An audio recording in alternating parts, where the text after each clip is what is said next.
Hi friends, இங்கே பாருங்க நாங்கள் எப்படி போகிறோன்னு பாருங்க. யாருங்க பைக்கில் படுத்துக்கிட்டு ஒரு பைக்கில் பேர்சன் போகிறோம்.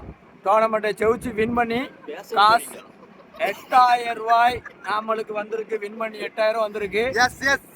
இன்னைக்கு யார் யாருக்கு சாப்பாடு வேணுமோ எல்லாரும் கை போட்டு விடுங்க. இந்த பாருங்க நாங்கள் எப்படி போகிறோம் பாருங்க. காடு வெளியே கிடக்கு, அதை காட்டுங்க. இந்த பாருங்க எப்படி போயிட்டு இருக்குன்னு பாருங்க. எவ்வளோ சூப்பராக நாங்கள் வந்து ட்ராவல் பண்ணிட்டு இருக்கோம் பாருங்க. இப்போ வந்து நாங்கள் ஒரு காட்டுக்குள்ளே போய்கிட்டு இருக்கிறோம். இது ஒரு மலை பிரதேசத்துக்குள்ளே போகிறோம். இங்கே வந்து எந்தெந்த விலங்குகள் வரும் நாங்கள் இப்போ வந்து ஜெயிச்சு போகிறவங்க மலை பிரதேசம்.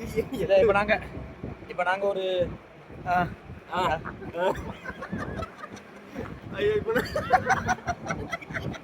இந்த ஆட்டுக்கால் சூப்பு குடிக்க போகிறோம். இங்கிலீஷ்ல பேசுங்க. இங்கிலீஷ் ஆக்சுவலாக இப்போ வந்து நாங்கள் வந்து மதுரை ரோட்டில் மேலே ஏறி இருக்கோம். லைக் பண்ணுங்க, ஷேர் பண்ணுங்க, கமெண்ட் பண்ணுங்க, சப்ஸ்கிரைப் பண்ணுங்க.